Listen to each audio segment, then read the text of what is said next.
want to do it together because this is our last presenter and we wanted to share an amazing story. All right. Sometimes it's very difficult to get around our planet for both reasons of travel, but also reasons of visas. And I just wanted to highlight that our next presenter, who's amazing, stood outside of the embassy for 5 hours in the rain in Nigeria, did not succeed to get his passport from the embassy, stayed overnight, went back, we found a guard, we got back in, we found the passport. Then when he got to the airport, they refused him admissions to the plane because he wasn't allowed to transit in Europe for some period of time for some crazy reason that we need to debug in the policy arena. And he then eventually, with one friend here, we're Susan and Puneet, on the phones with him, encouraging him to stay. Susan here, non-government liaison service.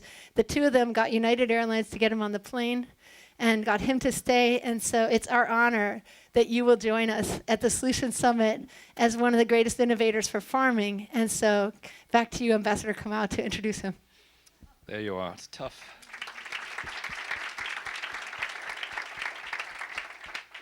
It's tough being an African and trying to move around the world. Hey, I know what you mean, brother. All right. ColdHubs, right? ColdHubs. Nnaemeka, this name's going to kill me. It's, you're going to have to say this name when you come in, Nnaemeka. All right? The last name. All right. So I'm just going to say he's Nigerian. That is a farmer, a social entrepreneur, a radio presenter. He grew up frustrated, not just with the embassy, but with mounting losses of smallholder farmers, right? And through his research, he discovered local farmers were losing about 45% of their crop due to excruciating heat in markets that just couldn't store the stuff, right? And from those frustrations, he developed ColdHubs concept. So, over to you, Nnaemeka. Thank you very much.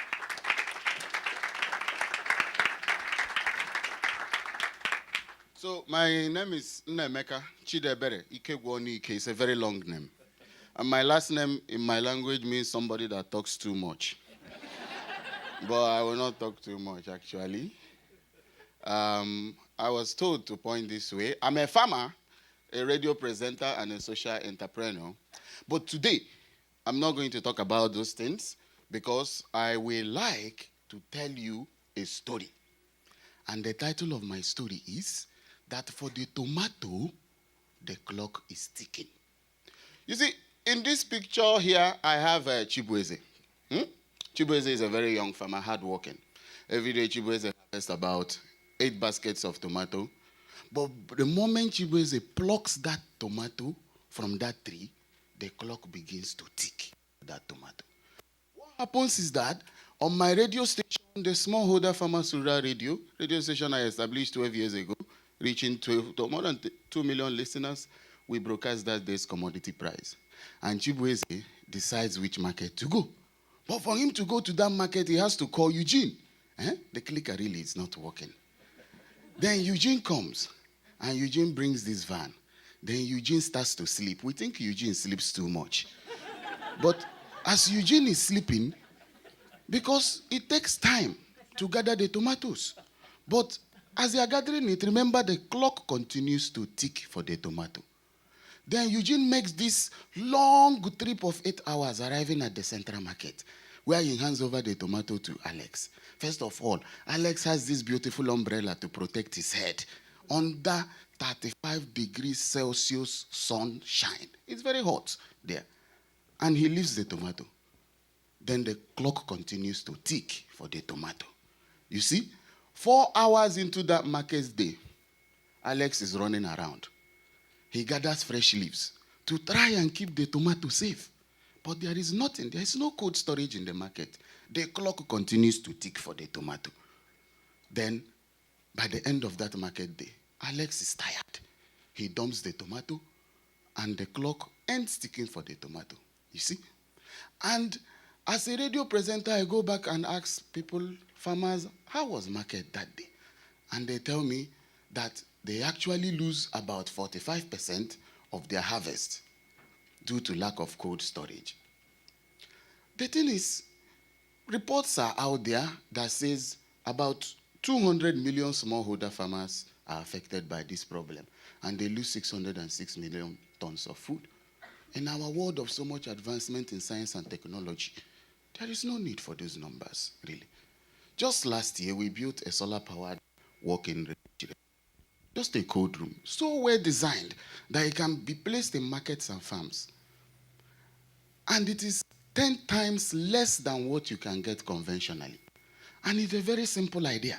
So what people do, they just bring their baskets of tomatoes, and we transfer them into these plastic crates, and we stack inside this cold room, extending the shelf life.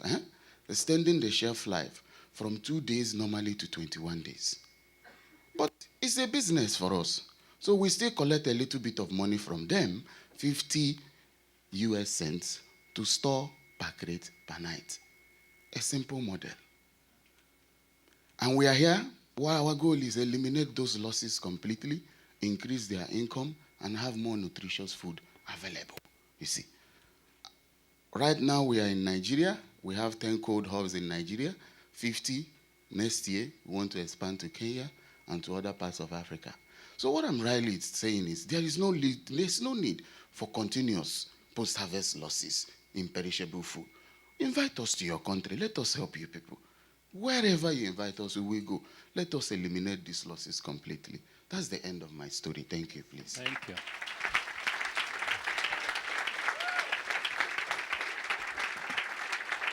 It's an amazing story. Thank you very much. It's an amazing story. Being a farmer myself, I can relate.